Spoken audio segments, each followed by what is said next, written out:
Hello everyone, this is Prince Kumar Thakur. Welcome to my channel In Depth Insight. आज हम लोग poverty के बारे में पढ़ने जा रहे हैं जो यूपी पीजीटी का बहुत ही एक इम्पोर्टेंट टॉपिक है। अब हम मीनिंग ऑफ पॉवर्टी को समझते हैं। तो जो पॉवर्टी का जो मीनिंग होता है वो इकोनॉमिक सेंस में, सोशल टर्म में और पॉलिटिकल सेंस में अलग अलग होता है। तो सर्वप्रथम हम लोग इकोनॉमिक सेंस में पॉवर्टी का मतलब समझते हैं। तो पॉवर्टी होती है वह एक तरह का स्टेट है या कंडीशन है। और किसका ये स्टेट या कंडीशन हो सकता है? या तो किसी एक इंडिविजुअल पर्सन का या पूरी कम्युनिटी का हो सकता है। जिसमें क्या होता है कि वो इंडिविजुअल पर्सन या कम्युनिटी होती क्या होती है, लैक ऑफ फाइनेंशियल रिसोर्स होते हैं, यानी उसके पास इनफ रूप में मनी अवेलेबल नहीं होती है, जिसके फलस्वरूप क्या होता है कि मिनिमम स्टैंडर्ड ऑफ लिविंग के अपने मेंटेन कर पाए। अब हम जब बात करते हैं मिनिमम स्टैंडर्ड ऑफ लिविंग, ये क्या होता है? तो जब कोई एक व्यक्ति जो होता है, इंडिविजुअल पर्सन या एक सोसाइटी जो होती है, उसके पास मिनिमम रिक्वायरमेंट ऑफ अगर फूड अवेलेबल नहीं है, जिसके कारण वो अपना पेट को 2 टाइम पेट सही से भर पाए, या उसके पास क्लॉथेज अवेलेबल नहीं है कि डिफरेंट चेंजिंग वेदर के अकॉर्डिंग वो कंफर्टेबली अपना जीवन यापन कर पाए, या रहने के लिए कोई भी हाउस अवेलेबल उसको नहीं है, या मिनिमम जो हेल्थ जो रिक्वायरमेंट है, सर्दी बुखार दर्द जो भी हो गया वो भी अवेल नहीं कर पा रहा है, वो प्राइमरी हेल्थ केयर की सर्विसेज नहीं वो अवेल कर पा रहा है, तो ऐसे व्यक्ति को हम लोग क्या बोलते हैं? इकोनॉमिक सेंस में पुअर बोलते हैं। अब हम बात करते हैं सोशल टर्म में। तो सोशल टर्म में कोई भी ऐसा व्यक्ति जो डिसीजन नहीं ले पाता है कहाँ सोसाइटी में, वैसे व्यक्ति को क्या बोला जाता है कि वो पुअर है इन सोशल टर्म में। अब जब हम बात करते हैं कि डिसीजन इन सोसाइटी, तो ये क्या होता है कि मान लीजिए कि कोई भी पर्सन है तो वो क्या करता है कि अपने मन के हिसाब से वो अपना प्रोफेशन जो है उसको अगर चूज नहीं कर पाए, उसको कहाँ रहने का अधिकार है जहाँ पे वो रहना चाहता है, अगर वो नहीं रह पाता है, तो ऐसे व्यक्ति को, या किसके साथ रहना चाहिए, ऐसा कोई व्यक्ति अगर नहीं चूज कर पा रहा है क्लियरली सोसाइटी में, तो ऐसे व्यक्ति को सोशल टर्म में क्या बोला जाता है? पुअर बोला जाता है। अब जब पॉलिटिकल टर्म की बात करते हैं, पुअर किसे बोलते हैं? तो एनीवन, कोई भी ऐसा व्यक्ति जो वोट का क्या करे, वोट कॉस्टिंग भले ही कर ले, लेकिन वो पार्टिसिपेट नहीं कर पाए किसमें? पॉलिसी मेकिंग में। जो किसी भी कंट्री या किसी भी जगह का जो पॉलिसी मेकिंग होता है उसमें उसका पार्टिसिपेशन अगर नहीं हो पाए, तो उसको पॉलिटिकली टर्म में क्या बोला जाता है? पुअर बोला जाता है। अब हम देखते हैं क्या कि रूरल एरिया में पुअर कौन होता है जनरली, और अर्बन एरिया में पुअर कौन होता है? तो रूरल एरिया में ऐसे व्यक्ति इंक्लूड होते हैं जैसे लैंडलेस एग्रीकल्चर, ऐसे व्यक्ति जिनके पास लैंड की अवेलेबिलिटी नहीं होती है, या तो होती है भी तो इतनी कम होती है कि वे उस पे अपना जीवन यापन कंफर्टेबली नहीं कर सकते हैं। फिर कल्टीवेटर भी उसमें, कल्टीवेटर जो लेबर होते हैं, जैसे जो हेल्प करते हैं, खेतों में काम करते हैं, वैसे व्यक्ति को भी पुअर के तौर पे जनरली माना जाता है। अब अर्बन एरिया में कौन-कौन से पुअर होते हैं? तो इसमें क्या होता है, पूछ काट वेंडर होते हैं जनरली, जो ठेला गाड़ी पे सामान बेचते हैं, स्ट्रीट केबलर होते हैं, तार और को सही करते हैं, और एक पीपर जो कबाड़ी वाले होते हैं, ऐसे व्यक्तियों को शहरी एरिया में जनरली क्या माना जाता है? पुअर माना जाता है। अब हम बात करते हैं कि एक जो पुअर जो पर्सन होता है उसकी क्या कैरेक्टरिस्टिक्स होती है। तो फर्स्ट में हम लोग देखेंगे कि हंगर होता है, वो जनरली देखते हैं तो एक पुअर पर्सन होता है वो अपना पेट क्या होता है कि सही से भर नहीं पाता है। अगर वो भर भी पाता है तो जो प्रॉपर जो न्यूट्रिएंट की जो आवश्यकता होनी चाहिए, यानी इसका मतलब क्या होता है कि बैलेंस जो फूड होना चाहिए, बैलेंस फूड की जो अवेलेबिलिटी होती है किसी भी व्यक्ति के लिए या फैमिली के लिए या सोसाइटी के लिए, वो प्रॉपर अवेलेबल नहीं है। बैलेंस फूड हमको पता है जिसमें प्रॉपर रूप से आपको डिफरेंट न्यूट्रिएंट अवेलेबल हो, जो शरीर के एंड ग्रोथ के लिए और हेल्दी लाइफ स्टाइल के लिए जरूरी है, वो अवेलेबल नहीं होता है, तो उसको उसको क्या बोला जाता है कि availability of balance food, unavailability of balance food से हम लोग जानते हैं। अब मेल न्यूट्रिशन में क्या होता है कि न्यूट्रिशन की अवेलेबिलिटी नहीं होता है, पेट तो भले ही भर जाए। जैसे कोई व्यक्ति अगर दाल, और अगर उसको मान लीजिए राइस की अवेलेबिलिटी भले ही है और इससे वो अपना पेट भर ले, लेकिन जो प्रॉपर जो न्यूट्रिएंट की उसको बॉडी को रिक्वायरमेंट है वो अवेलेबल नहीं होगा, तो उसको मेल न्यूट्रिशन ही बोला जाता है। तो ये नहीं है, तो ये इसका कैरेक्टरिस्टिक तो है पॉवर्टी का। सेकंड में हम लोग देखेंगे पुअर हेल्थ। अब पुअर हेल्थ में क्या होता है कि एक तो कोई व्यक्ति है, उसका अगर हेल्थ सही नहीं होगा तो उसको हम लोग पुअर हेल्थ बोलते हैं। अब जनरली इसमें क्या देखते हैं कि जब चाइल्ड के सेक्स में देखते हैं तो एक तो वेस्टिंग हम लोग देखते हैं, दूसरा होता है स्टंटिंग। ठीक है, वेस्टिंग के अंतर्गत हम लोग देखते हैं कि अगर एज के अकॉर्डिंगली जब वेट जो होता है वो किसी बच्चे का मेंटेन नहीं होता है, तो उसको हम लोग बोलते हैं कि ये जो चाइल्ड है उसके यहाँ वेस्टिंग का शिकार होता है। इसी तरह जो विद द एज बढ़ने के साथ अगर किसी बच्चे का प्रॉपरली रूप से अगर बॉडी का हाइट बढ़ नहीं रहा है, तो वैसे बच्चे को हम लोग क्या बोलते हैं, वो बच्चा जो होता है वो स्टंटिंग का क्या होता है, वो शिकार होता है। तो हम थर्ड नंबर का जो कैरेक्टरिस्टिक उसको देखते हैं, तो ये क्या है कि लिमिटेड इकोनॉमिक अपॉर्चुनिटी। इसमें क्या होता है कि यह एक ऐसा सिचुएशन होता है जिसके कारण बच्चा का जो ट्रू पोटेंशियल है वो डेवलप नहीं हो पाता, या किसी पर्सन या किसी सोसाइटी का। अब जैसे ये मान के चलिए कि अगर किसी को इनएडिक्वेट स्कूलिंग जो है, प्रॉपर स्कूलिंग उसकी अवेलेबिलिटी जो है वो नहीं हुई है, प्लस इसी के साथ ही उसको इनअप्रोप्रिएट क्या है, सोशल इन्वायरमेंट जो है, उसका सोशल इन्वायरमेंट जहाँ पे वो फला बढ़ा है वो अवेलेबल नहीं होगा, तो इसके कारण क्या होता है कि वो अपने ट्रू पोटेंशियल जो होगा उसका लाइफ का, उसको वो क्या कर पाएगा, अचीव नहीं कर पाएगा। और इस तरह उसका प्रॉपर जो मेंटल जो डेवलपमेंट होना चाहिए वो नहीं हो पाता है। तो इसके कारण भी पर्सन जो होते हैं वो क्या होते हैं, पॉवर्टी के शिकार हो जाते हैं। उसके बाद क्या होता है, एक फोर्थ जो कैरेक्टरिस्टिक तो वो डेप्थ ट्रैप होता है, डेप्थ ट्रैप होता है। अब इसमें हम लोग देखते हैं कि जो जनरली ये हम लोग विलेज में देखते हैं कि कोई पीपल क्या है, उसको मनी की रिक्वायरमेंट होती है, तो वो क्या करता है कि यहाँ पे प्रॉपर मैकेनिज्म तो नहीं है, जैसे फॉर्मल मनी को कलेक्ट करने का, जैसे बैंक की अवेलेबिलिटी नहीं होती है, होती भी है तो क्या होता है कि मॉर्टगेज जो रखते हैं या कागजी कार्रवाई होती है जो कि पुअर पीपल अफोर्ड नहीं कर पाते, तो क्या करते हैं कि वो मनी लेंडर के पास जाते हैं, और ये क्या करते हैं कि ये मनी जो देते हैं वो क्या करता है, बहुत हाई रेट ऑफ इंटरेस्ट पे क्या होता है, उनको मिलता है। अब इसके इसको फिर वो चुकाने के लिए वो क्या करते हैं, फिर से वो कहीं से उनको लेंडिंग करना पड़ता है, और इस तरह क्या करते हैं कि एक जो पुअर पीपल होता है वो क्या होता है, एक डेट टैप में फंस जाता है जिससे वो निकल नहीं पाता है। फिर वो क्या होता है कि वो पोवर्टी पुअर पर्सन पुअर ही रह जाता है।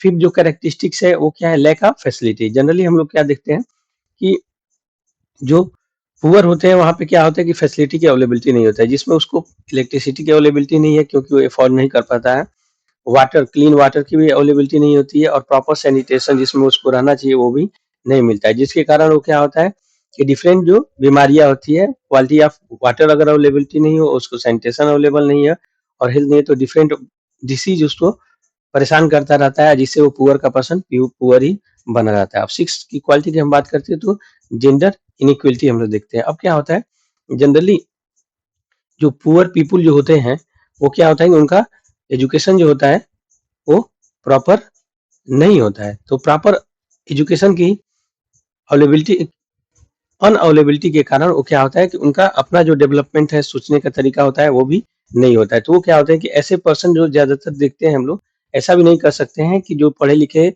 नहीं होते हैं वो अलग लोगों को अलग अलग दृष्टि से देखते हैं, जेंडर डिस्क्रिमिनेशन करता है, ऐसा जरूरी नहीं है। लेकिन ज्यादातर क्या होता है कि उनमें क्या होता है, स्टीरियोटाइप टाइप डेवलप हो जाती है, और वो मेल एंड फीमेल में वो क्या करते हैं, ज्यादा ही डिस्क्रिमिनेशन करते हैं। तो ऐसे मतलब जो पुअर पीपुल होते हैं वहां पे क्या होता है, जेंडर इनइक्वलिटी भी ज्यादा होती है। तो ऐसा हम लोग जनरली ऑब्जर्व करते हैं। अब हम टाइप्स ऑफ पॉवर्टी को समझते हैं। तो जो मेन टाइप्स ऑफ पॉवर्टी उसको तीन पार्ट्स में बांटा गया है, एक मेजरमेंट के पॉइंट ऑफ व्यू से, पॉवर्टी लाइन के पॉइंट ऑफ व्यू से, और कैटेगरी के पॉइंट ऑफ व्यू से। अब हम मेजरमेंट में देखते हैं तो इसको पॉवर्टी को दो तरह से बांटा गया है, एक रिलेटिव पॉवर्टी होती है, दूसरी एब्सोल्यूट होती है। पॉवर्टी लाइन के पॉइंट ऑफ व्यू से देखा जाए तो एक मिनिमम कैलोरीज के पॉइंट ऑफ व्यू से क्या किया गया है, पॉवर्टी को डिफाइन किया गया है, मॉनेटरी वैल्यू के टर्म में डिफाइन किया गया है, और फिर बेसिक लाइन जो है इसके हिसाब से पॉवर्टी को डिफाइन किया गया है। थर्ड जो देखा जाता है मेजर जो कैटेगरी है उसके पॉइंट ऑफ व्यू में क्रोनी पुअर के पॉइंट ऑफ व्यू से पॉवर्टी को डिवाइड किया गया है, ट्रांजिएंट पुअर के पॉइंट ऑफ व्यू से, और non poor point of view से पॉवर्टी को क्लासिफाई किया गया। अब हम इसको वन बाय वन करके अच्छे से एक्सप्लेन करके समझते हैं। फर्स्ट हम लोग देखते हैं रिलेटिव पॉवर्टी। जैसा कि हमको इस वर्ड से ही पता होता है रिलेटिव से, इसका मतलब क्या है कि ये रिलेट कर रहा है किसी अन्य पर्सन से, पीपल किसी अन्य पर्सन से, सोसाइटी से या कंट्री से। जब हम रिलेट करके पॉवर्टी का कैलकुलेशन करते हैं तब उसको हम लोग क्या बोलते हैं, रिलेटिव पॉवर्टी। इसमें क्या होता है कि कंपेरिजन किया जाता है दूसरे पीपुल से, रीजन से, नेचर से, और इस तरह से जब पॉवर्टी को कैलकुलेट किया जाता है तो उसको हम लोग क्या बोलते हैं, रिलेटिव पॉवर्टी बोलते हैं। जैसे में एक पर्सन, एक विलेज का पीपुल है, वो क्या है कि अगर ₹3000 पर मंथ अगर वो अर्न कर रहा है, तो वो क्या है कि एक जो गांव का ही है जो लेबर जो 3000 पर रुपीज पर मंथ अर्न कर रहा है, तो उससे क्या हुआ कि ये क्या है, ₹10,000 पर मंथ कमाने वाले से 3000 पर मंथ कमाने वाला क्या है, ये पुअर समझा जाता है। इसी तरह अगर कोई एक ऐसा व्यक्ति है जो 10 लाख रुपीज पर मंथ का अगर अर्न कर रहा हो, तो इसके कंपेरिजन से ये 10,000 वाला क्या है, पुअर है। तो ये क्या होता है कि एक तरह का रिलेटिव टर्म में है, जिसको हम लोग रिलेटिव पॉवर्टी के नाम से जानते हैं। ये एब्सोल्यूट नहीं होता है, ये हमेशा इसको रिलेटिव टर्म में ही कैलकुलेट किया जाता है। सेकेंड जो है ये क्या है, एब्सोल्यूट पॉवर्टी। तो इसमें क्या होता है कि एब्सोल्यूट का मतलब यही होता है कि एकदम फिक्स हो। इसमें किसमें है कि ये टोटल नंबर ऑफ पीपुल जो कि पॉवर्टी लाइन के नीचे रहते हैं, उसको हम लोग क्या क्लियरली अगर हमको पता है, जिसको नंबर के टर्म में हम लोग वेरीफाई कर सकते हैं, कैलकुलेट कर सकते हैं, तो इस तरह के पॉवर्टी को क्या बोलते हैं, एब्सोल्यूट पॉवर्टी बोलते हैं। जनरली इंडिया में अभी जो एब्सोल्यूट पॉवर्टी है, ये टोटल पॉपुलेशन का 29.1% पीपुल क्या है कि एब्सोल्यूट पॉवर्टी के अंतर्गत पुअर कैलकुलेट किए जाते हैं। थर्ड जो पॉवर्टी को क्लासिफाई करने का तरीका वो क्या है, on the basis of calories, मतलब कैसे एक जो पर्सन है कितने कैलोरी का भोजन क्या कर रहा है, इंटेक कर रहा है, उसके हिसाब से डिफाइन कर दिया है। और ये जो डिफिनेशन डिफाइन जो किया गया है वो प्लानिंग कमीशन के हिसाब से किया गया है। तो रूरल एरिया में ऐसा व्यक्ति जो 2400 कैलोरी या इससे कम का कंज्यूम करता है या उसके पर डे का इंटेक होता है, वैसे व्यक्ति को रूरल एरिया में क्या बोला जाता है, पुअर बोला जाता है। और इसी तरह अर्बन एरिया में यानी शहरी क्षेत्रों में कोई भी ऐसा व्यक्ति जो पर डे 2100 कैलोरी का कंजम्पशन नहीं कर पाता है, तो वैसे व्यक्ति को हम लोग क्या बोलते हैं, पुअर पर्सन बोलते हैं। अब हम देखते हैं फोर्थ में कि मॉनेटरी वैल्यू के टर्म में पुअर किसको बोला जाता है।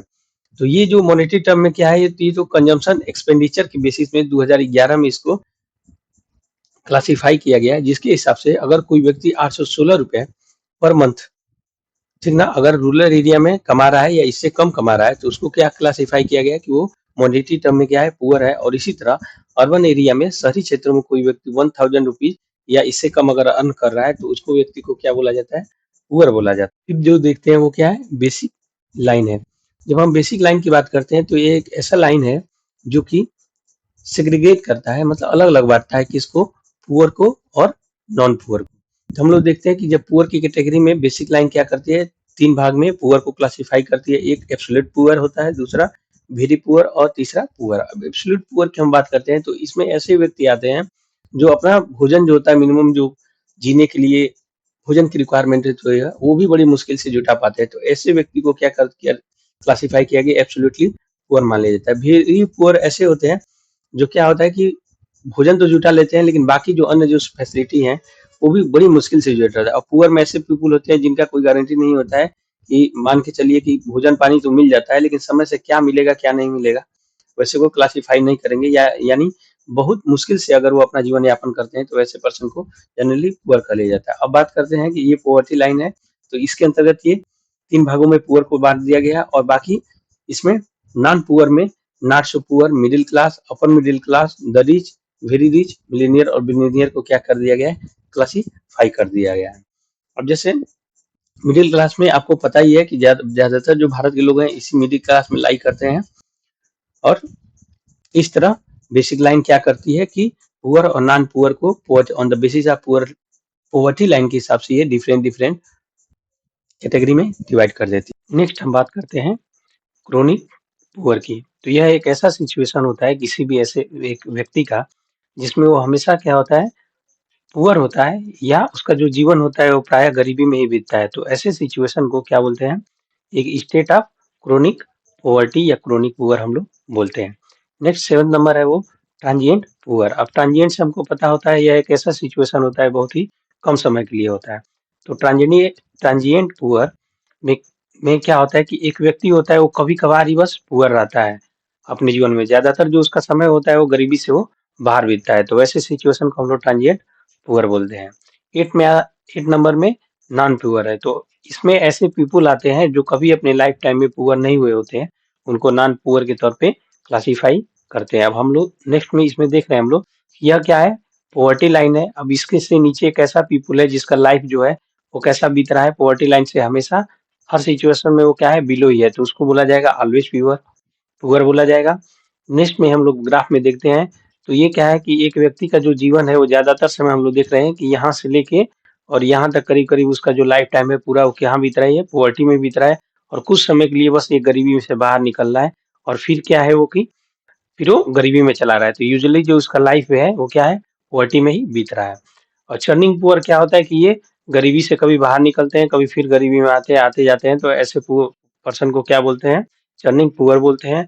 और ओकेजनली पुअर क्या होता है कि उनका जो ज्यादातर जो लाइफ का जो समय होता है वो क्या होता है कि पॉवर्टी से बाहर ही बीतता है, लेकिन कुछ ऐसे सिचुएशन आ जाते हैं जो कुछ समय के लिए वो क्या आते हैं, बिलो द पॉवर्टी लाइन, यानी गरीबी में उनका कुछ समय जीते हैं, फिर वो गरीबी से बाहर निकल जाते हैं। तो ऐसे पर्सन को हम लोग ओकेजनली पुअर बोलते हैं। और नेक्स्ट क्या होता है कि कुछ ऐसे पर्सन होता है जिनका टोटल का टोटल पूरा लाइफ टाइम जो होता है वो क्या होता है, कभी भी पॉवर्टी में नहीं बीतता है या पॉवर्टी लाइन को कभी वो टच नहीं करते थे। वैसे पर्सन को हम लोग नेवर पुअर के नाम से जानते हैं। अब हम पॉवर्टी लाइन कैलकुलेशन के बारे में पढ़ेंगे। पॉवर्टी लाइन का जो कैलकुलेशन भारत में जो होता है वो नीति आयोग के द्वारा किया जाता है। नीति आयोग का जो फॉर्मेशन जो हुआ है, गठन हुआ है, वो 1 जनवरी 2015 को हुआ था। ये जो नीति आयोग का जो सक्सेसर था वो पहले प्लानिंग कमीशन था। और पॉवर्टी लाइन कैलकुलेशन जो किया जाता है वो जो एनएसएसओ है, नेशनल सैंपल सर्वे ऑफिस है, उसी के द्वारा डाटा को कलेक्ट किया जाता है और उसी के आधार पे पॉवर्टी लाइन का कैलकुलेशन किया जाता है भारत में।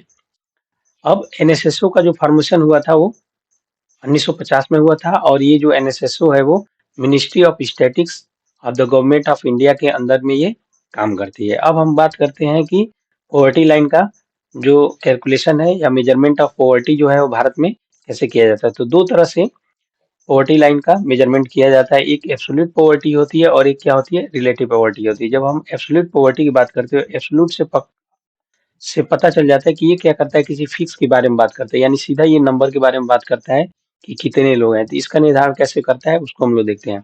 तो एब्सोल्यूट पॉवर्टी के अंतर्गत ये क्या होता है, एक तरह का फिक्स मेजर होता है जो पॉवर्टी को कैलकुलेट करता है, और ये मिनिमम रिक्वायरमेंट क्या होती है कोई पीपुल की, उसके आधार पर तय करता है कि कितने लोग क्या है एब्सोल्यूट पॉवर्टी के अंतर्गत आते हैं। अब किस किस आधार पे ये करता है एब्सोल्यूट पॉवर्टी का कैलकुलेशन, तो फूड कैलोरीज को आधार मानते हुए कई बार कैलकुलेशन किया जाता है, कई बार इनकम को पर कैपिटा इनकम देख लिया जाता है, और या तो अदर नॉन फूड जो कंपोनेंट है उसके आधार पे एब्सोल्यूट पॉवर्टी का कैलकुलेशन किया जाता है, जिसके अंतर्गत बताया जाता है इसके बेसिस पे कि कितने लोग एग्जैक्ट फिगर में कितने लोग क्या है एब्सोल्यूट पॉवर्टी के शिकार है, मतलब अपना उनका जो बेसिक जो लाइफ है जो जी सकते हैं वो भी सही से फुलफिल नहीं कर पा रहे हैं, रिक्वायरमेंट बेसिक रिक्वायरमेंट को फुलफिल नहीं कर पा रहे हैं। अब इसके मेजरमेंट की जब हम बात करते हैं तो पॉवर्टी लाइन इसका मेजरमेंट होता है, और ह्यूमन डेवलपमेंट इंडेक्स के आधार पे इसका मेजर किया जाता है, और अन्य भी अदर कुछ कंपोनेंट है, उसकी बात हम बाद में करेंगे चर्चा उसके बारे में। अब दूसरा जो होता है मेजरमेंट ऑफ पॉवर्टी के टाइप वो क्या होता है, रिलेटिव पॉवर्टी। अब रिलेटिव टर्म ही से पता लग रहा है कि ये कंपैरेटिव की बात करता है, किसी से तुलना करके हम लोग देखते हैं कि किसके आधार पर ये पॉवर्टी का मेजरमेंट करते हैं। तो यह एक तरह का रिलेटिव पॉवर्टी और एक तरह का कंडीशन है जहाँ पीपुल क्या करते हैं, उनमें मिनिमम अमाउंट ऑफ इनकम का क्या होता है, कमी होता है, जो कि उनको रिक्वायरमेंट होता है एवरेज स्टैंडर्ड ऑफ लिविंग को उस कंट्री में मेंटेन करने के लिए। यानी कोई व्यक्ति जो एवरेज रिक्वायरमेंट है किसी कंट्री में अच्छे से जीने खाने के लिए या किसी रूरल एरिया में वो भी उसको नहीं मिलता है, तो उसको रिलेटिव क्या बोला जाता है, पुअर बोला जाता है। यानी मिनिमम जो एवरेज जो स्टैंडर्ड ऑफ लिविंग को कोई व्यक्ति मेंटेन नहीं कर पाता है तो उसको रिलेटिव पुअर बोला जाता है। और इसका जब मेजरमेंट की बात करते हैं तो लॉरेंज कर्व के थ्रू इसका मेजरमेंट किया जाता है और गिनी कोफिशिएंट के थ्रू इसका मेजरमेंट हम लोग करते हैं। अब हम देखते हैं कि जो एब्सोल्यूट पॉवर्टी का जो मेजर है वो किस तरह से किया जाता है। तो ये जनरली हम लोग एब्सोल्यूट पॉवर्टी का मेजरमेंट तीन तरह से करते हैं। फर्स्ट पॉवर्टी लाइन के आधार पे करते हैं, दूसरा हेड काउंट रेशियो के आधार पे करते हैं, और थर्ड क्या है, पॉवर्टी गैप इंडेक्स के बेसिस पे क्या करते हैं, एब्सोल्यूट पॉवर्टी को मेजर करते हैं। पहला हम लोग देखेंगे पॉवर्टी लाइन के आधार पे कैसे हम लोग मेजरमेंट करते हैं एब्सोल्यूट पॉवर्टी को। तो यह जो पॉवर्टी लाइन जो होता है एक तरह का इमेजिनरी लाइन होता है। अब जनरली ये इमेजिनरी लाइन जो होता है ये निर्धारित किसी भी कंट्री के पॉलिसी मेकर के हिसाब से किया जाता है कि कौन सा फिक्स एक पॉइंट चुना जाए जिसके आधार पे बेसिस पे हम लोग पॉवर्टी लाइन को डिफाइन करेंगे अच्छा से, कि उसके नीचे जितने लोग आएंगे, कौन सा ऐसा बेसिस पॉइंट रहेगा जिसके नीचे जितने लोग आएंगे उसको क्या माना जाएगा, पॉवर्टी माना जाएगा, और उससे ऊपर से ऊपर वाले पर्सन को इनकम के आधार पे या कंजम्पशन के आधार पे out of poverty line assume किया जाएगा। तो इसीलिए इसको एक तरह से इमेजिनरी लाइन हम लोग कहते हैं। सेकंड है कि ये जो पॉवर्टी लाइन होता है, ये इसको डिसाइड कैसे किया जाता है, तो या तो इनकम के आधार पे किया जाता है या तो कंजम्पशन के आधार पे डिसाइड किया जाता है। ये डिपेंड करता है कंट्री पे कि वो इनकम के आधार पे कैलकुलेट करते हैं अपना पॉवर्टी लाइन या कंजम्पशन के आधार पे करते हैं। अब इंडिया की जब हम बात करते हैं तो यहाँ पे जो पॉवर्टी लाइन का जो कैलकुलेशन है, ये कंजम्पशन बेस्ड होता है, यानी कितने लोगों का कंजम्पशन पैटर्न क्या है, जो मिनिमम रिक्वायरमेंट है उसके हिसाब से कितना वो कंज्यूम कर रहे हैं कि नहीं, उसके हिसाब से पॉवर्टी लाइन मार्क किया जाता है कि ये पॉवर्टी लाइन के अंदर में ये जो पर्सन है वो आ रहा है कि नहीं आ रहा है। अब ये जो कंजम्पशन बेस्ड है उसमें कैसे देखा जाए, तो एक नॉर्मल जो हाउस होल्ड होता है उसका कंजम्पशन एक्सपेंडिचर को कैलकुलेट किया जाता है पर मंथ के बेसिस पे, और उसके आधार पे इंडिया में पॉवर्टी लाइन को डिफाइन किया जाता है।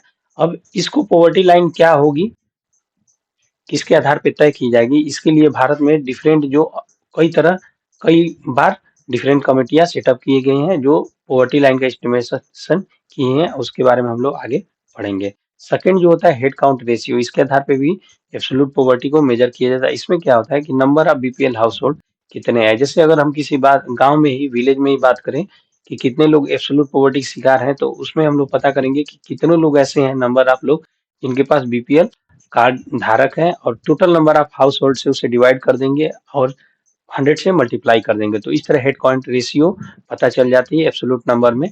और ये जनरली परसेंटेज टर्म में आता है क्योंकि हम 100 से यहाँ पे मल्टीप्लाई कर रहे हैं। और ये क्या बताता है कि इंसिडेंट ऑफ पॉवर्टी को बताती है कि कितने लोग पुअर हैं, इसको हेड काउंट रेशियो बताता है। थर्ड में हम लोग बात करते हैं जो एब्सोल्यूट पॉवर्टी को मेजर करता है, वो होता है पॉवर्टी गैप इंडेक्स बताता है, जिसको हम लोग पीजीआई के नाम से शॉर्ट फॉर्म में लिखेंगे। ये क्या होता है, ये एवरेज गैप होता है बिटवीन पॉवर्टी लाइन और इनकम ऑफ पुअर बीपीएल। उसमें क्या होता है, दोनों का डिफरेंस का क्या किया जाता है, एवरेज ले लिया जाता है, फिर पॉवर्टी लाइन से जो भी फिक्स होता है कि क्या पॉवर्टी लाइन, उससे डिवाइड कर देते हैं और ये मल्टीप्लाई कर देते हैं दोनों के रेशियो को 100 से, और तब जाके हमको पॉवर्टी गैप इंडेक्स का कैलकुलेशन मिल जाता है कि कितना पॉवर्टी गैप इंडेक्स होता है। और ये बताता है कि कितना डेप्थ ऑफ पॉवर्टी है, यानी जो लोग हैं वो किस एक्सटेंट तक पुअर हैं। तो इस तरह हम लोग एब्सोल्यूट पॉवर्टी को मेजर करते हैं। अब हम लोग देखते हैं, हम लोग को पता ही है कि जो भारत में जो पॉवर्टी का लाइन का एस्टिमेशन है, उसके लिए जो कैलकुलेशन होता है और डाटा जो कलेक्ट किया जाता है, वो NSSO national sample survey of India के द्वारा किया जाता है।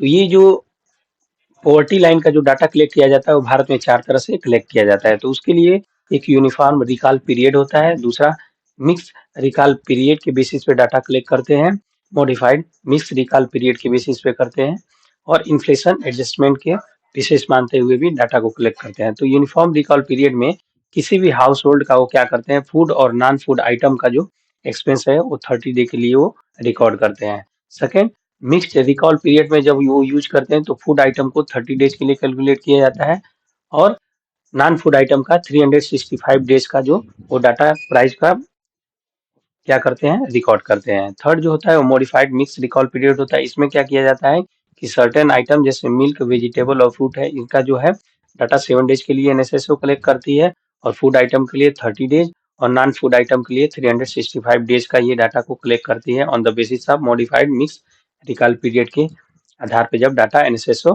कलेक्ट करती है। तो फोर्थ क्या होता है, इन्फ्लेशन एडजस्टमेंट। इसके आधार पे क्या होता है कि कंजम्पशन एक्सपेंडिचर को एडजस्ट किया जाता है, क्या जो भी प्राइस में जो इंक्रीज हुआ है उसके आधार पे ये क्या करता है, कंजप्शन एक्सपेंडिचर को एडजस्ट करती है, और उसके आधार पे रूरल और अर्बन के लिए ये क्या करती है, डाटा कलेक्ट करती है, और इसको ये इन्फ्लेशन एडजस्टमेंट के तौर पे हम लोग जानते हैं। अब क्या है कि फिशर प्राइस इंडेक्स जो होता है, इसको कैसे कैलकुलेट किया जाता है, इसी के आधार में हम लोग आगे भी देख लेते हैं जिसको, तो इसके लिए इसको हम लोग रियल रेट ऑफ इंटरेस्ट भी जानते हैं, इस नाम से भी जानते हैं।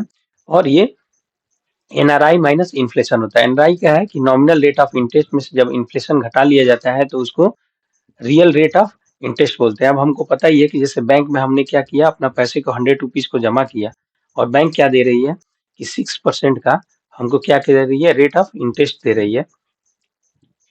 और पता चला हमको कि जो इन्फ्लेशन जो है वो 5% है, तो हमारा जो रियल रेट ऑफ जो इंटरेस्ट होगा वो क्या होगा कि हमको कितना, जो नॉमिनल रेट ऑफ इंटरेस्ट हमको क्या मिल रहा है, 6% मिल रहा है, और हमारा इन्फ्लेशन क्या है 5% है। तो यानी टोटल जो एक ईयर जब मैं पैसा जमा करूंगा तो मुझे ओवरऑल जो रिटर्न जो मिलेगा वो 1% का मिलेगा। तो वास्तव में रियल रेट ऑफ इंटरेस्ट जो बैंक हमको दे रही है वो कितना दे रही है? 1% का दे रही है। अब हम देखते हैं कि मेजरमेंट ऑफ रिलेटिव पॉवर्टी को किस तरह मेजर किया जाता है। तो फर्स्ट जो होता है वो लॉरेंज कर्व की बेसिस पे किया जाता है। सेकंड जो है वो गिनी कोफिशिएंट की बेसिस पे रिलेटिव पॉवर्टी को मेजर किया जाता है। लॉरेंज जो कर्व है क्या है?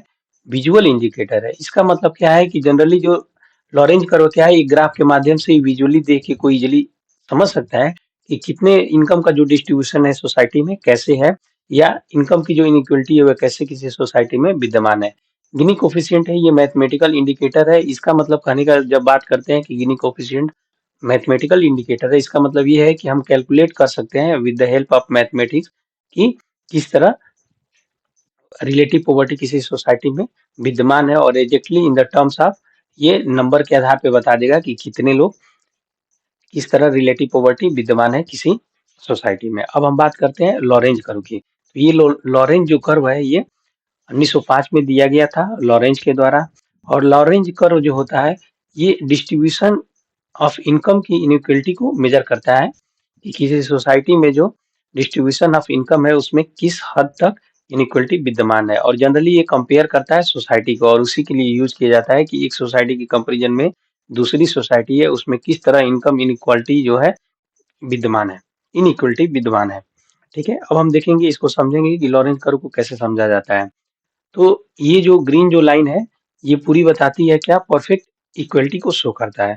और ये करेंट जो सिचुएशन है लॉरेंज कर्व का वो शो कर रहा है। मान के चलिए कि अगर यहाँ पे शो करे, ये पॉइंट पे अगर कोई सोसाइटी विद्यमान है, इसका मतलब 60% जो लोग हैं, पॉपुलेशन जो है, क्योंकि एक्स एक्सिस पे हम लोग परसेंटेज ऑफ पॉपुलेशन को शो कर रहे हैं और वाई एक्सिस पे परसेंटेज ऑफ वेल्थ को शो कर रहे हैं। तो ये पॉइंट पे अगर सोसाइटी का विद्यमान, इसका मतलब सोसाइटी में 60% लोगों के पास क्या है? 60% सोसाइटी का वेल्थ है। यानी इसको हम लोग बोलेंगे कि परफेक्ट इनकम डिस्ट्रीब्यूशन है। लेकिन अगर यहीं पे मान लीजिए, अगर इस पॉइंट पे, अगर बी पॉइंट पे अगर किसी सोसाइटी का इनकम डिस्ट्रीब्यूशन है, इसका मतलब क्या है कि 60% लोगों के पास बस यहाँ पे इतने परसेंट तक ही लोग, यानी जनरली मान के चलिए ये 47-48% या 49% के नहीं सॉरी 39% के करीब क्या है लोग के पास, मतलब वेल्थ ही अवेलेबल है। यानी सोसाइटी के 60% लोगों के पास सोसाइटी का बस 39% क्या है? वेल्थ है। तो ये क्या करता है? शो कर रहा है इनकम इनइक्वलिटी को शो कर रहा है। इसी तरह अगर पॉइंट ले लीजिए, मान लीजिए कि अगर ऐसे मैं एक नया लॉरेंज कर्व बना रहा हूँ ऐसे, और तब जाके यहाँ से ये सीधे ऐसे उठ के और यहाँ पे जा रहा है। तो अगर इस पॉइंट पे मैं देख रहा हूँ, यहाँ पे अगर सी पॉइंट ले लिया जाए, तो यहाँ से लॉरेंज कर्व अगर ऐसे किसी सोसाइटी का लॉरेंज कर्व अगर ऐसे दिखा रहा है, तो इसका मतलब क्या है कि सोसाइटी का अबाउट 90% जो पॉपुलेशन है उसके पास करीब करीब 18% ही वेल्थ है, और बाकी जो 10% है उसके पास करीब करीब कितने हैं? 82% वेल्थ। यहाँ से यहाँ तक का जो 82% जो वेल्थ है वो कंटेन कर रहे हैं। यानी सिर्फ 10% लोग सोसाइटी का 82% क्या कर रहे हैं? वेल्थ को ओन कर रहे हैं। और 90% जो लोग हैं इस पॉइंट सी के हिसाब से, वो 90% लोग सिर्फ 18% वेल्थ को ओन कर रहे हैं। यानी यहाँ पे बहुत ज्यादा इनइक्वलिटी पॉइंट सी है वो बहुत ज्यादा किसी सोसाइटी की इनइक्वलिटी, इनकम इनइक्वलिटी को दिखा रही है। पॉइंट बी थोड़ा उसके अपेक्षा कम है, और पॉइंट ए है ये परफेक्ट इनकम डिस्ट्रीब्यूशन को दिखा रही है। चूंकि हमको देखने से ही लग रहा है कि 60% पॉपुलेशन है वो करीब करीब 60% वेल्थ को ओन कर रहे हैं। अब हम गिनी कोफिशिएंट के बारे में समझते हैं। तो ये जो गिनी कोफिशिएंट है वो इटालियन स्टैटिस्टिशियन सी गिनी के द्वारा 1912 में दिया गया था। गिनी कोफिशिएंट जो है ये मेजर करता है डिग्री ऑफ इनइक्वलिटी को, और ये 0 से 1 स्केल के बीच में मेजर करता है। गिनी कोफिशिएंट को जब हम मेजर करते हैं तो section A upon section A plus section B के रूप में मेजर करते हैं। कोफिशिएंट ऑफ इक्वलिटी जो होता है वो 1 माइनस गिनी कोफिशिएंट को कैलकुलेट करके हम लोग कोफिशिएंट ऑफ इक्वलिटी को कैलकुलेट कर लेते हैं। अब इसमें गिनी कोफिशिएंट में अगर 0 जो वैल्यू आ जाती है वो शो करता है परफेक्ट इक्वलिटी, और 1 जो होता है वो परफेक्ट इनइक्वलिटी के वैल्यू को शो करता है। अब हम समझेंगे कि 0 कैसे परफेक्ट इक्वलिटी को शो करता है और 1 कैसे परफेक्ट इनइक्वलिटी को शो करता है। तो अगर ये जो लफर कर्व है, चूंकि हमको ये पता है ये जो लाइन है, बैंगनी जो लाइन है, ये क्या करता है? लाइन ऑफ परफेक्ट इक्वलिटी को शो कर रहा है और रेड जो है ये लॉरेंज कर्व को शो कर रहा है। तो अगर ये लॉरेंज जो कर्व है ये सीधे घसकते हुए यहाँ से सीधे मूव करते हुए क्या आ जाए, इस लाइन पे आ जाए। तो अगर ये वाला लाइन इस लाइन पे आ जाएगा तो क्या हो जाएगा कि जो एरिया ए हो जाएगा वो क्या हो जाएगा, जीरो हो जाएगा। एरिया ए क्या हो जाएगा, इस फार्मूले से जीरो हो जाएगा, क्योंकि ये रेड लाइन जो है ये परफेक्टली लाइन ऑफ परफेक्ट को कोइंसिडेंट कर रहा है तो जीरो हो जाएगा। और बाकी जो एरिया बी जो हो जाएगा, इस ये पूरा का पूरा 100% एरिया अपने में ले लेगा। तो 100% को हम 1 से दिखा रहे हैं और प्लस, तो बी के जगह पे हम लोग ने पूरा का पूरा 1 रख लिया और इसके जगह पे जीरो है, तो ये 0/1 जो होगा ये किसको शो करेगा, ये हो जाएगा 0/1 का जो वैल्यू होता है ये क्या होता है, जीरो होता है। तो ये शो करेगा किसको, परफेक्ट इक्वलिटी को शो करता है। अब हम बात करते हैं कि ये जो लॉरेंज जो कर्व है ये क्या करेगा, पूरा का पूरा यहाँ से मूव करते हुए, ये यहाँ से मूव करते हुए ठीक करेक्ट ये पूरा का पूरा इस लाइन पे अगर आ जाए, सेम इसी लाइन पे ये पूरा का पूरा कोइंसिडेंट कर ले, तो फिर क्या होगा कि जो एरिया ए होगा, एरिया ए होगा पूरा का पूरा 100% हो जाएगा तो ये 1 हो जाएगा। और एरिया बी जो हो जाएगा उसका जो वैल्यू इसके लिए क्या हो जाएगा, जब ये बचेगा ही नहीं, क्योंकि लॉरेंज कर्व पूरा का पूरा इस एक्सिस पे और इस एक्सिस पे आके ढक जा रहा है। तो बी का वैल्यू क्या हो जाएगा, जीरो हो जाएगा और ए का वैल्यू 1 हो जाएगा। तो 1/1 का मतलब क्या हो जाएगा, यहाँ पे परफेक्ट इनइक्वलिटी को ये क्या कर रहा है, शो कर रहा है। अब हम भारत में पॉवर्टी एस्टिमेशन की जितनी जो कमेटियां बनी थी उनके बारे में 1 बाय 1 करके अध्ययन करेंगे। सर्वप्रथम प्री इंडिपेंडेंस स्वतंत्रता प्राप्ति से पहले पॉवर्टी एस्टिमेशन के बारे में जितनी कमेटियां बनी थी, कौन से ऐसे व्यक्ति हैं जो पॉवर्टी का एस्टिमेशन किए थे उनके बारे में अध्ययन करेंगे। तो सर्वप्रथम भारत में जो पॉवर्टी का एस्टिमेशन हुआ था वो दादा भाई नौरोजी ने किया था, जिनको father of poverty line India में जानते हैं। उन्होंने अपने book poverty and un British rule in India में पॉवर्टी एस्टिमेशन के बारे में, लाइन के बारे में बताया है। और इन्होंने अपना एस्टिमेशन जो था वो 1901 में पॉवर्टी का एस्टिमेशन किया था। इन्होंने 16 रुपए से 35 रुपए पर कैपिटा पर ईयर के हिसाब से इन्होंने 1967-68 के प्राइस के आधार पे पॉवर्टी लाइन का एस्टिमेशन किया था कि जो व्यक्ति 16 रुपए से 35 रुपए के बीच में जो कमा रहा है या इससे ऊपर कमा रहा है, पॉवर्टी लाइन से वो क्या है, पॉवर्टी से बाहर है। बाकी इससे जो नीचे है वो क्या है, पॉवर्टी लाइन के अंतर्गत फॉल कर रहे हैं, पॉवर्टी में फॉल कर रहे हैं। बाकी आगे देखते हैं कि जो ये पॉवर्टी लाइन का जो उन्होंने प्रपोज किया है दादा भाई नौरोजी ने, उन्होंने सब्सटेंस और मिनिमम बेसिक कॉस्ट के हिसाब से तय किया था कि कौन पॉवर्टी में लाई करेगा और कौन नहीं करेगा। और ये जो बेसिक डाइट का जो इन्होंने निर्धारण किया था वो राइस, फ्लोर, दाल, मटन, वेजिटेबल, घी, ऑयल और साल्ट को बेसिस मानते हुए इन्होंने पॉवर्टी लाइन एस्टिमेशन को तैयार किया था। सेकेंड जो है वो नेशनल प्लानिंग कमेटी बनी थी, वो 1938 में बनी थी।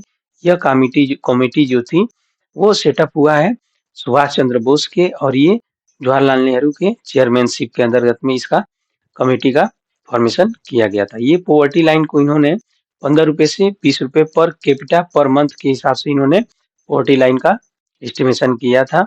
और ये जो पॉवर्टी लाइन का एस्टिमेशन था ये मिनिमम स्टैंडर्ड ऑफ लिविंग के पर्सपेक्टिव को ध्यान में रखते हुए इन्होंने न्यूट्रिशनल रिक्वायरमेंट को आधार बनाते हुए इन्होंने पॉवर्टी लाइन को तय किया था, जिनमें जिसके अंतर्गत इन्होंने बताया था कि कोई व्यक्ति 15 से 20 रुपए या इससे ज्यादा अगर पर मंथ अर्न कर रहा है तो वो पॉवर्टी लाइन से बाहर माना जाएगा। बाकी इसके नीचे वाला पॉवर्टी लाइन के अंतर्गत, पॉवर्टी के अंतर्गत इंक्लूड कर लिए जाएंगे। थर्ड जो था वो क्या था, बॉम्बे प्लान जो 1944 में आया था। और बॉम्बे प्लान के जो प्रोपोनेंट थे उनके इस हिसाब से उन्होंने अपना बताया था कि पॉवर्टी लाइन को उन्होंने 75 रुपए पर कैपिटा पर ईयर के हिसाब से बताया था कि जो व्यक्ति 75 रुपीज या इससे ऊपर कमा रहा है वो पॉवर्टी लाइन से बाहर है, और इसके अंदर जो अर्न करने वाले थे वो पॉवर्टी लाइन के, पॉवर्टी के अंतर्गत फॉल कर रहे थे। अब हम पोस्ट इंडिपेंडेंस पॉवर्टी एस्टिमेशन के बारे में अध्ययन करेंगे। तो फर्स्ट जो पोस्ट इंडिपेंडेंस जो पॉवर्टी एस्टिमेशन की जो कमेटी बनी थी उसमें प्लानिंग कमीशन एक्सपर्ट ग्रुप जो 1962 में बना था उसके बारे में आएंगे। तो ये जो प्लानिंग कमीशन एक्सपर्ट ग्रुप जो 1962 में जो बना था वो प्लानिंग कमीशन के द्वारा फॉर्मुलेट किया गया था। और इन्होंने क्या किया था कि पॉवर्टी लाइन को रूरल और अर्बन के लिए सेपरेट कर दिया था। रूरल के लिए इन्होंने बताया था कि ऐसा व्यक्ति जो per capita per year 20 rupees कमा रहा है 1962 में, वो क्या है, पॉवर्टी लाइन के बाहर है या इससे ऊपर जो कमा रहा है। और इसी तरह जो शहरी जो थे यानी अर्बन एरिया में कोई व्यक्ति जो है वो 25 रुपीज या इससे ऊपर कमा रहा है तो ये पॉवर्टी लाइन के बाहर है। और इससे कम कमाने वाले जो व्यक्ति हैं वो क्या है कि पॉवर्टी के अंतर्गत इंक्लूड कर लिए जाते हैं। सेकेंड जो पॉवर्टी एस्टिमेशन की जो कमेटी थी वो वीएम दांडेडकर एंड एन रथ के द्वारा 1971 में इसको बनाया गया था, एस्टिमेट किया गया था। इन्होंने पहली बार क्या किया था, calorie food based poverty line को इन्होंने क्या किया था, डिफाइन किया था, बनाया था, जिसमें इन्होंने 2250 किलो कैलोरी पर पर्सन पर डे अगर वो कंज्यूम कर जा रहा है, इतने का फूड अगर कंज्यूम कर रहा है, बहुत रूरल और शहरी दोनों में 2250 किलो कैलोरी अगर एक व्यक्ति एक दिन में कंजम्पशन कर रहा जा रहा था तो उसको पॉवर्टी लाइन से बाहर माना जाता। और कोई भी व्यक्ति जो इसकी जो मिनिमम रिक्वायरमेंट थी, जो 2250 किलो कैलोरी क्या कर रहा था, इतने कम से कम इतने कैलोरी का अगर फूड को कंज्यूम नहीं कर पा रहा था तो उसको हम लोग पॉवर्टी के अंतर्गत इंक्लूड कर लिया जाता था, according to VM दांडेडकर and एनरथ committee के द्वारा। थर्ड जो है कमेटी वो अलग कमेटी है जो 1979 में आई थी और इन्होंने कैलोरी बेस्ड पॉवर्टी लाइन को डिफाइन किया था। इन्होंने रूरल के लिए 2400 किलो कैलोरी बताया था और अर्बन के लिए 2100 किलो कैलोरी बताया था। यानी रूरल एरिया में कोई भी व्यक्ति अगर 2400 किलो कैलोरी का कंजम्पशन कर रहा है किसी भी फूड के कंजम्पशन के द्वारा, तो उसको पॉवर्टी लाइन के बाहर माना जाता है। और इससे कम जो मिनिमम जो रिक्वायरमेंट है, जो रूरल एरिया में 2400 को भी वो कंज्यूम नहीं कर पा रहा था, तो उसको पॉवर्टी लाइन के अंतर्गत रख दिया जाता था ऐसे व्यक्ति को। और इसी तरह ये अर्बन में 2100 था। फिर जो कमेटी है वो लकड़वाला कमेटी है जो 1993 में आई थी। इन्होंने रिकमेंडेशन दिया था कि स्टेट स्पेसिफिक पॉवर्टी लाइन को क्या करना चाहिए, कंस्ट्रक्ट करना चाहिए और ये हमेशा अपडेट किया चाहिए टाइम टू टाइम।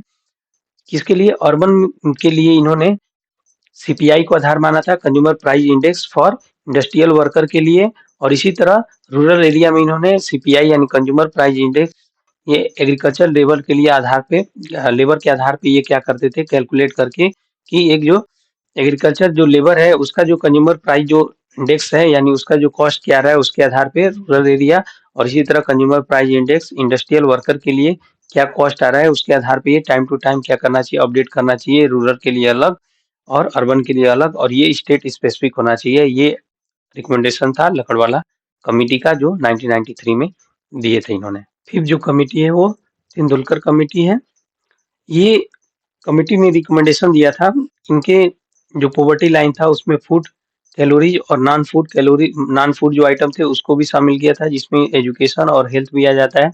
और इसी के आधार पे चूंकि इन्होंने नॉन फूड आइटम को भी शामिल किया था, इंक्लूड किया था, इसलिए इसको एक्सपेंडेबल स्कोप के अंतर्गत भी देखा जाता है कि पॉवर्टी लाइन में इन्होंने एक्सपेंडेबल स्कोप को बढ़ावा दे दिया, यानी फूड आइटम को छोड़ के नॉन फूड आइटम को भी पहली बार इंक्लूड कर लिए थे इन्होंने। इसके बाद से इन्होंने क्या किया कि पूरे all over India uniform poverty line दे दिया और इसमें इन्होंने अर्बन पॉवर्टी को बेसिस मानते हुए पॉवर्टी लाइन को डिफाइन किया पूरे ऑल इंडिया के लिए। इन्होंने पॉवर्टी लाइन के कैलकुलेशन के लिए मिक्स रिकॉल पीरियड का यूज किया था, ठीक है। फिर से इन्होंने इन्फ्लेशन एडजस्टेड पॉवर्टी लाइन को किया कि वो जो पॉवर्टी लाइन होगा वो उस समय जो भी इन्फ्लेशन होगा उसके हिसाब से एडजस्ट होगा, और तब जाके इन्होंने क्या किया कि पॉवर्टी लाइन का एस्टिमेशन दिया। और इनके एस्टिमेशन के हिसाब से क्या हुआ कि भारत में उस समय जो टोटल पॉवर्टी थी वो 21.9% कैलकुलेट की गई थी। तेंदुलकर जो कमेटी थी वो 2005 में इसका फॉर्मेशन हुआ था और इसने अपना रिपोर्ट को 2009 में सबमिट किया था। सिक्स जो कमेटी है वो रंगराजन कमेटी है, ठीक है। और ये जो कमेटी थी ये न्यूट्रिशनल रिक्वायरमेंट और नॉन फूड फूड के आधार पे इसने अपना पॉवर्टी लाइन को डेवलप फॉर्मेशन किया था। न्यूट्रिशनल रिक्वायरमेंट को देखा जाएगा तो फूड आइटम में इन्होंने न्यूट्रिशनल वैल्यू के आधार पे यानी न्यूट्रिशन यानी कोई भी जो भी कंज्यूमेबल आइटम है उसमें क्या प्रोटीन फैट इसका कैलोरीज के आधार पे इन्होंने कैलकुलेट किया। और नॉन फूड आइटम में इन्होंने education, health, clothing, transport, rent और को इंक्लूड करते हुए इन्होंने पॉवर्टी लाइन को डिफाइन किया। इन्होंने अर्बन और रूरल एरिया के लिए अलग अलग पॉवर्टी लाइन को दिया। अर्बन के लिए इन्होंने 47 रुपीज पर डे डिफाइन किया कि कोई भी व्यक्ति अगर अर्बन में 47 रुपीज अर्न कर ले रहा है या इससे ऊपर है तो वो पॉवर्टी लाइन से बाहर है, इसके नीचे वाले पॉवर्टी लाइन के अंदर ही फॉल करते हैं। इसी तरह रूरल में ये कोई व्यक्ति एक इंडिविजुअल पर्सन है वो 32 रुपीज पर डे अगर अर्न कर ले रहा है तो उसको आउट ऑफ पॉवर्टी मान लिया जाता है, इसके अंदर वाले को पॉवर्टी के अंतर्गत ही काउंट कर लिया जाता है। और इन्होंने पॉवर्टी कैलकुलेशन के लिए मॉडिफाइड मिक्स्ड रिकॉल पीरियड का के आधार पे डाटा को कलेक्ट किया था। और ये जो रिकॉल पीरियड है, मिक्स या मॉडिफाइड, ये सब हम लोग पहले ही इसी लेक्चर में पढ़ चुके हैं। और ये जो कमिटी थी, इसने अपना जो रिपोर्ट था ये 2014 के बीच में इन्होंने क्या किया था, अपना सबमिट किया था। और पूरे भारत में इन्होंने 29.5% लोगों को कैलकुलेट किया था कि इतने परसेंट लोग जो थे वो क्या है, पॉवर्टी के अंतर्गत आते हैं। 7 नंबर की जो कमिटी थी उसको हाशिम कमेटी के नाम से जानते हैं, जो 2012 में आई थी। और ये जो कमेटी है, इन्होंने बीपीएल फैमिलीज को पहचाना था, आइडेंटिफाई करने के लिए डेवलप किया था अपना अर्बन एरिया में, कि कैसे अर्बन एरिया में बीपीएल फैमिलीज को आइडेंटिफाई किया जाए, और उसके लिए इन्होंने अपना क्राइटेरिया को बताया था। आशा करते हैं कि ये लेक्चर आपको पसंद आया होगा। Thanks for watching.